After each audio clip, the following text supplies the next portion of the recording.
Welcome back to Rapid City. Last week, the Stegos finally dropped a game to Buffalo, but then turned it around by beating an FCS squad and smoking the Miami Redhawks. In this episode, we'll cover the NIU, Missouri, and FCS East games, along with more recruiting updates for the team. Someone else commit? Remember, get that prospect name submitted if you want a guy as part of this dynasty. Link in the comment and description. Now, out to Northern Illinois we go, where Rapid City will look to continue the win streak. This one started out with Rapid City going 3 and out. Then NIU drives the field and Ethan Hampton hits Kenji Lewis and gets the Huskies the early lead. Now, as the first quarter was winding down, Barrage would roll right and hit Jimmy Beans to get the Stegos down in the red zone. A few plays later, and it's 4th and goal, and with no one getting open, Barrage takes off and finds a passage for 6 to tie this thing up. Next drive, NIU would drive again, and on 3rd and 6 from the Rapid City 38, Grayson Barnes dusts his man for a big 26-yard gain. Huskies in business. And 2 plays later, that man is left alone again. Grayson Barnes gets the touchdown. Huskies in front, 14-7 with 2 minutes till the half. Now we move to 3rd and 6 from the Husky 39, and Barrage dots up Scooter McDougie for 19, then takes one himself on the very next play for 13 more. 1st and goal from the Husky 7 with 42 seconds to go. Then the line collapses as Barrage gets wrecked. The ball is thrown off a helmet, and Ivan Davis has the awareness to pick this thing off and rumble his big old self down to the Rapid City 26 with 15 seconds left till the half. A potential 10-point swing as the Huskies would line up and get themselves 3 more points heading to the break and lead it 17-7. Now, Dingle Dumper must have talked some sense into the Stegos as the third started with a great 3 and out from the defense, and then a nice drive from Barrage in the offense. It would culminate in this Jimmy Beans jet sweep, and just like that, we've got a 3-point game. Now, NIU wouldn't take long to answer. 2nd and 11, Ontario Brown takes matters into his own hands, or legs. That hole was huge. My grandma could have ran through that thing and trash talked the entire way. NIU right back out to that 10-point lead. Now we head to the 4th quarter. Rapid City driving again deep in Northern Illinois territory, looking to cut this lead back to 3. Barrage would hit Willie Parker for a big first down, and 2 plays later, Charlie uses the legs again. He dusts everyone for another 6. We're back to a 3-point game. Barrage with some jokes as he waves to the empty section of the NIU stadium. Man. We move to 3rd down now and 8 from the Rapid City 32-yard line with 2:26 to go. 1 timeout left for the Stegos, and Hampton throws a dart to Thomas that sets up another touchdown from Kenji Lewis in the back of the end zone to basically ice this thing.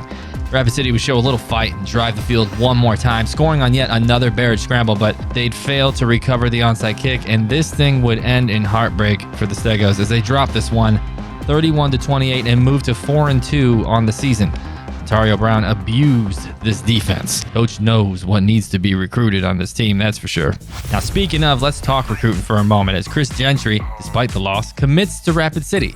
So the defense gains a corner, and we all know they need any help they can get on defense. Let's take a look at his attributes. His 90 speed is decent, but what's worrying is there's no mention of his zone ability. Rapid City loves to run zone. While he does have a mental to play better in bad weather, Rapid City will need to hope he improves. Being a gem, odds are greater, so fingers crossed. Safety Tangy Biscuits is real close to committing, but Penn State is on Rapid City's heels. And that is true for J.R. Davis as well, as he's close to verbaling, but Boston College is right there. Athlete Chubba Dung Buns gets a massive influence boost as no one else has offered him yet. Guard Ryan McKenna is still leaning towards Boston College. Rapid City is hoping they can make it to that Week 7 visit to get him as they move into his top 2. New to the board is end Stephen Clemens. Rapid City elects to send the house on the kid and challenge Boston College and Penn State for another prospect. Okay, we're headed back to Rapid City where the Stegos are hosting Luther Burden III and the number 11 Missouri Tigers. Could Rapid City pull off the upset? Man, I would love for there to be some suspense for this one, but the honest answer is this game was a blowout. So what we're going to do instead is look at how bad it was and maybe a few great plays from Brandon Bearman, as he's the only one who looked like he belonged on the field for Rapid City. So when you see number 50 flash, you know who it is. It just went from bad to worse to putrid. Luther Burden and Nate Noel just had Rapid City looking to crash out. Sometimes that talent disparity is just too much. Even Barrage looked lost. Couldn't use his legs often, and when he did throw, was throwing pick sixes. One time, Jimmy Beans almost got Rapid City on the board, but was hit so hard he might be in the transfer portal now. He definitely didn't know where the hell he was after that hit. And one more disastrous pick six from Berridge in this game, and this thing mercifully ended. And Berridge was face down after that one too, just smelling the grass. Maybe thinking of better times in his childhood, I don't know. The final, it was 38 to absolutely nothing. Home crowd in shambles. But hey, 4-star free safety Tangy Biscuits committed to Rapid City. For some reason, still after that game. For some reason, 3-star wide receiver J.R. Davis did too. So the recruiting class was starting to gain some momentum. The bright spot of this week. So let's take a look at safety Tangy Biscuits attributes.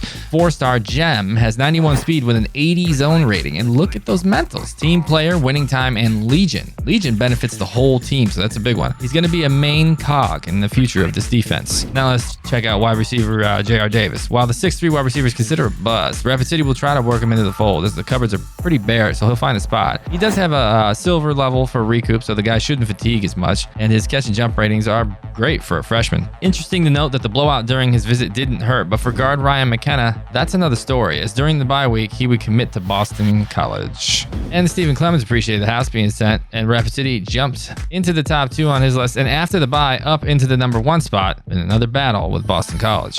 Chubba Dung Buns continues to be leaning only one way as Rapid City stays in touch with the fella. And the same goes for Powers Thompson, as he is set to commit soon with no one else pursuing him. Now, with Rapid City looking to get right, an FCS E squad was the perfect remedy. Where you'd think that. Coming out in all black uniforms for some extra luck, Rapid City drove the field on the first possession, but Berridge was still seeing ghosts from Missouri. He throws a pick on 1st and 10 from the FCS 15, and this ball actually bounced off DeAndre Gold's head first. Then he catches it.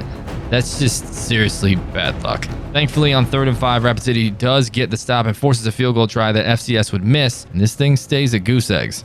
The next drive, Keontae Truth toasts the rock for 21, and then Keontae rumbles down the sideline on the option from Berridge for 59 yards and a touchdown to get Rapid City some much-needed momentum. 7-0 Stegos as the first came to a close. Stegos with the ball again at the 10, and Berridge hits Jimmy Beans for 6 in the corner. A perfect throw and catch on this one.